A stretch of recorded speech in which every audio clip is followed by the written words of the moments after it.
Oh no, you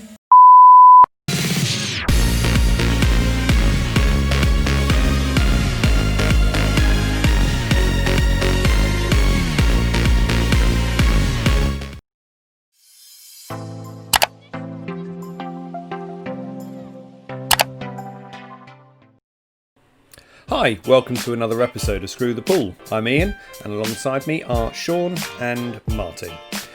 We aim each week just to do a pool challenge where we compete against each other. This week we have Snooker Pool.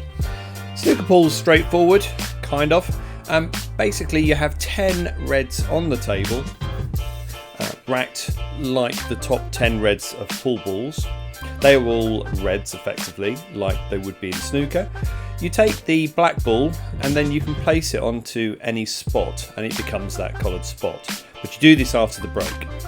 Then you pot red, colour, red colour, red colour. And the colour is of course which spot you put the black onto. So for example, if you put it onto the black spot, it's worth 7 points. If you put it onto the blue spot, it's worth 6 points. The winner of this challenge is the player who gets the highest break out of the 10 reds. Good luck everyone.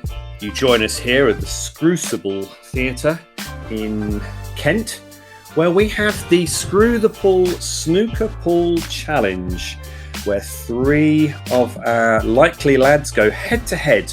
That's Ian, Martin and Sean. And in the commentary box today, I have a special guest in the form of Dan Fairway. Good afternoon, Ian. Good afternoon. Exciting match this, I think. Not quite as exciting as the golf we had a few weeks ago, but something to live up to from our boys. Oh, I don't know. I think it could be quite exciting. I think we could have quite a good match going on here. Well, I think it's quite an interesting format. Let's first of all, let's see. I think the first challenge today is let's see if everyone can get the rules. We do often have trouble in our channel, Dan, with rules and conforming to them. Is this the problem with lockdown? You're not allowed referees anymore because no one's allowed around the table. Well, absolutely. I mean, obviously, with social distancing, that could be quite difficult. But shall we see how they get on? Let's give it a go. Right. First up is Ian, which of course is me, but I'll be new. Here we go. Let's see. Start with 10 reds, or in this case, reds and yellows. Not sure about the break. It's a bit of a tactical thing, that one. Oh yeah, get the black out of the way, Ian. So at this moment, the Screw-cibel Theatre is your front room, then, is it? It's actually my back room, which is because you'll hear. You might see people going in and out with food, but it's not a restaurant. I should hasten to add. If it was, it wouldn't be open. Definitely not to the public. Yeah, that's a good start for 1 point. Of course, the black is now the black on this spot. You will get this format by the end of it. So correct me if I'm wrong, but you will now take the black out and place it on the spot you want next. Exactly. So tactical positioning. Great camera angle here, of course. It's a nice t-shirt though. So it is quite nice. Yeah, I quite like the orange shades. I quite like when you get really close to the camera. It looks like white noise. Like we've got. It's probably better than watching this actually. But let's not go into that. Let's not put the viewers off just yet, Dan. Oh, so back on the spot. You left yourself a tricky one. Well, let's see if I can get it. I bet I do. There we go. Commentator's eye. Oh, where's the cue ball going? 16. Oh, it's not in the middle. Don't worry, John. No. Now, need a slightly faster cloth on that table by the looks of it. Oh no, this is a Hainsworth Precision. Just a little bit used, that's for sure. As you can see by the lines. Although I hasten to add, not as used as Jordan Church's. He's obviously been getting a lot of practice in. We might actually see him later on in the week doing this challenge himself against Clint Hansen. Watch this space. Lucky boy having your own club to play in. Yeah, just slightly. Got a choice of 10 tables. I'm hoping he avoids the ones that he actually recovered and I recovered. 22. He used one of the professional ones, not one of the amateur coverings. Lovely long blue there, though. Not bad for me, that's for sure. So 22. The funny thing about this is that obviously to clear the table in one visit is 20 balls in a row, which of course we never 23. do on a pool table. Of course, we only play 8, maybe 9 if you get a couple off the break. That is true. Although when you're trying to clear up regularly, you don't get to place one of the balls where you want to. So, Very true. Wouldn't that be a help? yeah, I thought that'd be quite good if I could do that. Yeah, I might actually pot 3 in a row. So 28 the break, not bad. It's getting close to my highest ever break on a real snooker table. Mine too, actually. Yeah. But you are getting close now to that little cluster around what would be the pink, I suppose. What do you reckon? Go into them or try and just take some of them out? Difficult to tell from this camera angle, to be honest. But if the closest yellow of those 3 goes to the bottom left, I'd probably take that. Yeah, okay. Let's see. Of course, Screw the Pool hasn't got the budget for 2 cameras. 36. Certainly not a moving camera. So I think we've got to assume that bottom one goes into the middle. I think we have. Whether he'll get it or not, that's a different thing altogether. Oh, look at that. Producer's side as well. 37. Now, Right. this is a Sam Leisure table, and anyone that's got a Sam Leisure table knows that the middles are not very forgiving. So I'm going to give myself a pat on the back for that shot. Well deserved. Thank you. Oh, that is a nice shot. Love 44. that red. Yeah, although I'm not sure the black's going to be available next. Where's he going to put it? Now, this is, of course, the tactics of this. Putting the black where you feel you can actually get it next.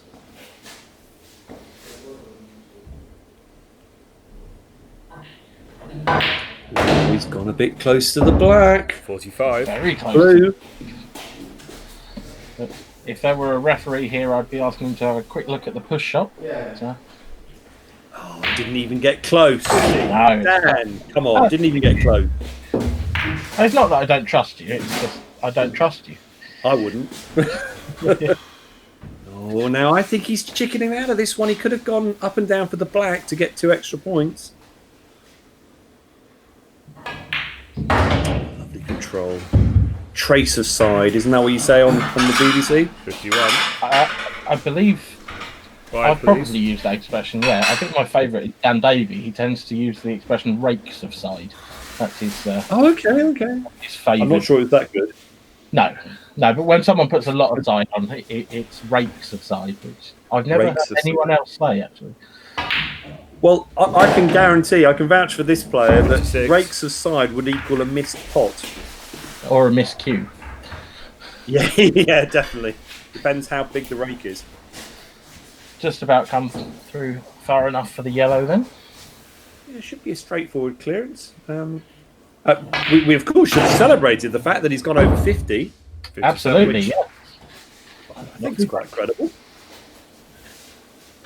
So, is there what happens if you miss in this? Is that just end of break and 64. you're done, or Absolutely. Now, of course, what we have said is that whilst you could miss and be placing all the balls favourably at the start, that's not in the spirit of the game. So I'm hoping not to see anyone do that. 65. so it's not miss and you're done. It's miss and you carry on and try and make the break with what you've got, sort of thing. Well, let's say you miss the first red, you can then try again, but you can't. 72. You don't just add the score. So that's 72 from Ian. Not a bad effort. Shall we see if Martin can beat this? Now, I should explain to you, Dan, that Martin is he's 19, from the United Kingdom, although studying in America at the moment. Not a pool player, although of course has a table at his natural home. So you'd hope it'd be better than a pub player. I'm guessing Texas, University of Texas. Yeah, how did you work that out? One. Our t-shirt does the trick. Well, exactly, and you know that's the great thing about America. They're very proud of where they go to, whereas in this country, I think you stick a jumper 6. on. Have you know I still have my University of Southampton hoodie at home? Oh, very good, very good. I don't think we had hoodies in our day. No. So Solid start then from Martin. yeah, very solid start. 6 points on the board. Just working out where to put the colour. Let's call it the colour, even though it's black. He's eyeing up the red in the middle, I think, isn't he? Would imagine the blue spot, to be honest. I would have thought so. I don't know. There we are. There was That's potentially coaching. a pink spot if it's not too. Coaching, Dan. You just told him where to put it. Well, I don't think any of the pool players I'd normally commentate on would want my advice. So, 7. Yeah, no. I think if I was on the stream table, I would, but I don't think I will be. Lovely. Blue. 12. I feel like you've done your son a disservice here, so he's not really a pool player. I think I left it open. All I'm saying is that given the choice of playing him at a race to 10 on a pool table or a set on a tennis court, I'll be going for pool, that's for sure. Oh, yeah, that's fair. And that's not just because of his age. He's I've actually been 13. close enough to hit a ball that he's hit across the other side and just completely missed it because it's just too fast.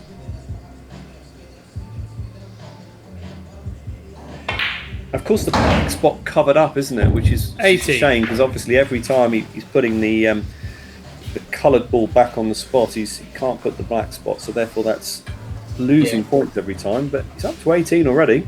He is, and I think that's possibly perhaps the difference between, the pool player and the snooker player and the non-pool player is that the snooker and pool player probably would have been thinking more about that at this point. Yeah, I think so. Bold move to try and move it though, because obviously 19. it could break down the frame. No, the break. Sorry. But I tell you what though, on the blue spot, it doesn't make the potting and getting the position any easier. They're certainly harder shots, and he's hitting them cleanly. They're going in the middle of the pocket. Yeah, he's coming out nicely. He's although he's leaving himself a longer pot, he's leaving himself 24. straight at the time. Yeah. Which Yeah. I don't know about you, Dan, but probably would be a hinder for me. Yeah, he's showing good cue ball control there. Definitely, yeah. I think he might be looking at the pink. Well, I don't think that's available either. Oh, I don't know. It's tight, isn't it? It's very tight, yeah. No, stay with the blue. Blue spot it is. Exactly.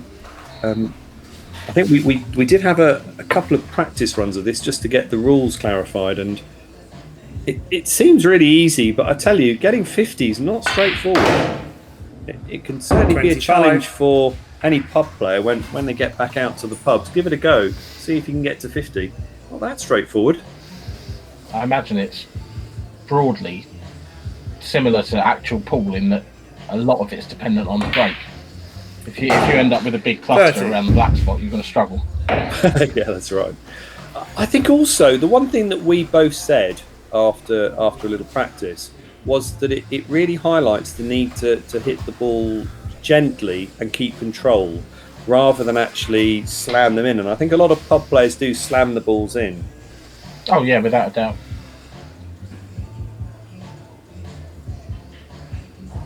It's one of the few things that 31. makes snooker easier than pool. I'm not saying snooker is easier than pool. It definitely isn't. No. But one of the things that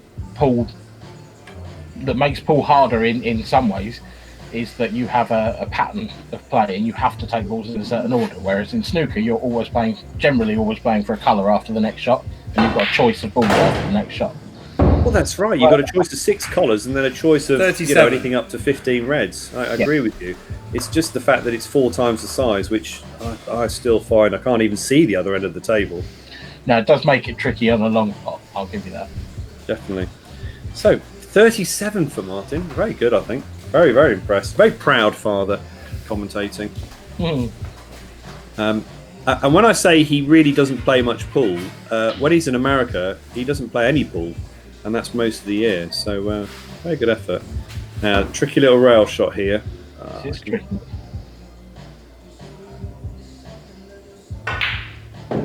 Oh, and he's rattled it. Oh.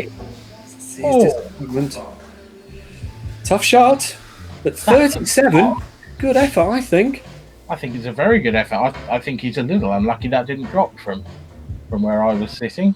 Sam Leisure table. But now moving on to Sean. So this is Sean Broad, who lives just down the road. He's got a lovely grey. It's the same cloth actually. It's a Hainsworth Precision. So this is a different room in the Screw-cibel. This is table number 2. And you can see, because 7. obviously it's not the proper colour, as I repeatedly would tell him. Well fitted though, I think, this table. I see. Is it? Yeah. Now I'm not sure what's happened, because we must have joined it late. 13. He's on 13 already, and we've only seen 2 shots. Right. Okay. Did someone forget to press record on the camera? Oh, I think that might be 14. Right now. Oh, where is the coloured ball? Has he forgotten? Oh no, he's got it in his hand. I mean, you're running this, so I guess that's up to you, whether you allow that or not. Yeah, I'm not sure. I think we'll have to go to the committee for that one. But it's obviously just a slip up. He won't do it again, will he? 21. No, surely not. Sure. Sean the black. The colour, Sean. Sean the colour. Oh no, okay. 22. I suppose it sort of helps, doesn't it? Because if you run out of position, if you know what I'm saying. It definitely helps. I think he's making full advantage of this here. How many practice 29 did Sean have before? I don't think very many, actually, because he's been back at work for the last few weeks, and so has been quite busy. In all seriousness, 30. so I think he's struggled to get on the table. But I'm going to be honest. I've seen Sean on a practice table, on his table, as well as on a practice pub table, and a very, very solid player. He doesn't miss much, that's for sure. We did a challenge earlier on where we just had to basically have, I think we had 3 lots of 15, so the maximum points you get 45. He carried on and got to something like 107 pots in a row. So very solid player. Don't think he'll be going for the black here though, surely. Not after this one. Well, when you say the black, well, yeah. Where's the ball? 38. My guess would be blue, but possibly. No, I think the pink's on, and it's got a good position. Let's put it on the pink. Oh, is that the pink spot? Do we think? Well, it's a touch high, but it's okay. I think it's a touch high. Well, this is for fun. It's not for charity. It's for fun. So it's okay. It's okay, Sean. You carry on. Making full advantage of his misunderstanding of the rules here. Well, we do have trouble with the rules with certain personnel, and I think that's probably because I complicate it, if I'm being completely honest. Although I like to be thorough, Dan, as you know. Yes, absolutely. You have to be. Thorough. Now, where's he going to put the black? We can play a little game here, Dan. Where's he going to put the black? I think the black spot for this one. Oh, he's going to go black. I'd have gone pink. 45. But he's gone black. Well, I think he's still in the running on this one, isn't he? I think he's very much. Is that gonna depend? Is his rule breaking going to depend on whether he beats 72 points or not? Well, as the person who's got 72 points is on the committee, I think probably 52. It will do. He's on it. I think he's on a potential 76, if my maths is correct. 3 8s. He's left it tricky here. Do you know what? Tricky. I'm right. Oh, is he going for a double? Well, he's either got a double or you could potentially sneak that into the centre pocket, the red he's closest to, or take it long up to the top left. But this is a supreme table, so obviously they're buckets. No excuses now, Ian. You've had your. There you go. He's missed that by a mile. That's like an American table. 53. I wish we could have had an action replay, but again, there's no budget. But I think that hit not far off the ball climb, did it? On the cushion. I feel a little bit sorry for Martin with the one that he missed, having watched that one. I think you're right there. Should we just give an extra 30 points to Martin? I'm glad when we're on the BBC on the IPA, we don't play on 2 different tables. Cause... Well, That's because you don't have variety on the BBC. 60. It's a bit boring. So now here is the game. Where is he going to put the coloured ball next? Oh, blue spot. Round off 3 cushions. I reckon it's black. I feel like you may have watched this before. No. No, I 61. can't lie. Because But I kind of suspected that was an each way bet there of pink, blue, black, brown spots he could have yes, used. just somewhere in the middle of the table, and still landed on the side. Exactly. Bit tight. That's a good pot though. He's pulled out a good pot there. It's nicely cued off the cushion. 68. So Yeah, this that's not really bad. is a pivotal shot, isn't it? This is tricky. This is the money shot. It's the money shot. If he pots this and gets the colour, I'm pretty sure any colour will get him into the lead. Oh, again, that wouldn't be in on my table. 69. So black to the Yeah, centre. 69. Black for the centre? No, I think we'll go pink. It's easier. Is it? Pink for the top of centre. Okay. I'm not convinced, but we'll This is for the win. This is for the win. Oh, and it's gone clean in. 75. Well done, Sean. Very nicely done indeed. Well, there we go. Not bad. The rules obviously were always going to be a little bit tricky, but I think we kind of got there in the end. Are we going to have an adjudication on the rules from the committee before the end of the broadcast, or will that be decided? Do you know what? Today? In the very first episode, we had a VAR situation where it was a judge that Sean had picked the white ball up before it stopped moving, and that took a while to sort of calm down from that. So no, I think we'll give it to him on this particular occasion. Well, to be fair, in this case, he's waited a whole shot to pick the ball up. So, yeah, very true. Very, very true. Perhaps it's just a reaction to his previous indiscretion. I think you're right. I think it's okay. We'll give him the win on this one. But to summarise, what pretty good action, I'd say. Good scores. Certainly, Martin training in third place, but a very credible 37 and a very unjust pocket, I think, with that yellow. Very good scores indeed. Actually, I'd love to see a version of this where it was prescribed, where you had to put the colour before. So you had to go black, pink, blue, brown, green, yellow. You get 6. Oh, I see what you mean. And yeah, that would be quite interesting. So Well, I tell you, Dan, we are always looking for suggestions of new challenges. So there we are. We've got the makings of another one, and I think the snooker's popular from a practice perspective, because the one thing it really does is it really teaches you to control the white ball. And I think, at the end of the day, for a practice drill, that's good. Yeah, I completely agree. But Right. it's a very interesting experiment. It's worked really well. Well, a good it's certainly been helped by having you with us. So thank you, Dan. We're very, very honoured to have a guest commentator. You're more than welcome. And let's we'll get together and discuss Snooker Pool version 2 by Dan. Excellent. Thanks very much, Dan. You're very welcome, Ian. Thank you.